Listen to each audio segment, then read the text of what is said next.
Assalamualaikum warahmatullahi wabarakatuh. Semangat pagi anak-anak hebat. Bagaimana kabarnya hari ini? Semoga semuanya dalam keadaan sehat dan tetap semangat. Hari ini kita akan belajar tentang cara memahami teks eksplanasi. Kita sudah masuk ke tema 6 subtema 1. Yang akan kita pelajari hari ini yaitu pengertian teks eksplanasi, menentukan kata kunci, menjawab pertanyaan yang berkaitan dengan teks, dan menjelaskan teks eksplanasi melalui peta pikiran. Yang pertama yaitu teks eksplanasi. Apa itu teks eksplanasi? Teks eksplanasi merupakan teks yang berisi penjelasan tentang berbagai peristiwa yang terjadi di sekitar kita, seperti fenomena alam, sosial, dan budaya. Teks yang disajikan harus sesuai dengan fakta, jadi bukan karangan atau rekayasa. Struktur teks eksplanasi diantaranya yaitu pernyataan umum, deretan penjelas, dan kesimpulan. Yang kedua yaitu menentukan kata kunci.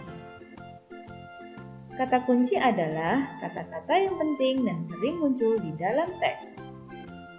Kata kunci biasanya terdapat dalam judul dan isi teks. Kemudian menjawab pertanyaan yang berkaitan dengan teks. Kita dapat memperoleh informasi penting dari teks dengan menjawab pokok-pokok pertanyaan.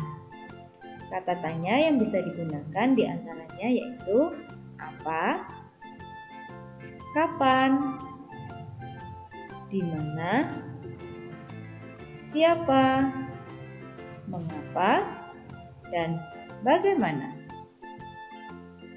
Kalian bisa menggunakan 6 kata tanya ini untuk membuat pertanyaan sesuai dengan teks. Kemudian selanjutnya menjelaskan teks eksplanasi menggunakan peta pikiran. Peta pikiran merupakan suatu cara mencatat yang kreatif, efektif, dan secara harfiah dapat memetakan pikiran-pikiran kita. Nah, untuk menggunakan peta pikiran ini ada hal-hal yang harus diperhatikan, yaitu menentukan ide pokok dari teks yang sudah disajikan.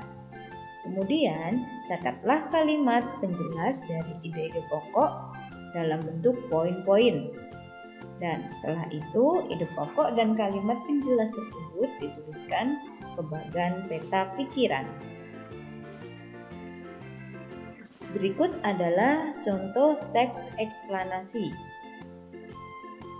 Kalor merupakan salah satu bentuk energi yang dapat berpindah dari benda bersuhu tinggi ke benda yang suhunya lebih rendah. Perpindahan kalor dapat terjadi karena adanya perbedaan suhu dalam benda. Kalor dapat menaikkan atau menurunkan suhu. Semakin besar kenaikan suhu, maka kalor yang diterima oleh benda semakin besar. Sebaliknya, jika semakin kecil kenaikan suhu, maka kalor yang diterima akan semakin sedikit. Nah, berdasarkan pengertian kata kunci tadi, yaitu kata yang sering muncul. Nah, di sini kata-kata yang sering muncul yaitu kalor dan suhu. Maka, kata kunci dari teks eksplanasi tersebut yaitu kalor dan suhu. Nah, berdasarkan teks tersebut, kamu juga bisa memahaminya dengan menjawab pertanyaan. Misalkan di sini, apa yang dimaksud dengan kalor?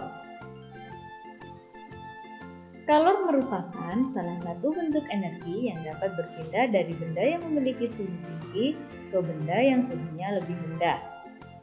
Kemudian ada soal yang nomor 2. Kapan kalor dapat berpindah? Jawabannya yaitu kalor dapat berpindah ketika terjadi kenaikan suhu dalam benda.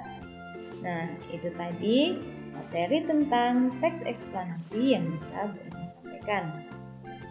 Semoga apa yang kita pelajari hari ini bermanfaat untuk kita semua. Terima kasih, sampai jumpa di pembelajaran selanjutnya. Bunda akhiri, wassalamualaikum warahmatullahi wabarakatuh.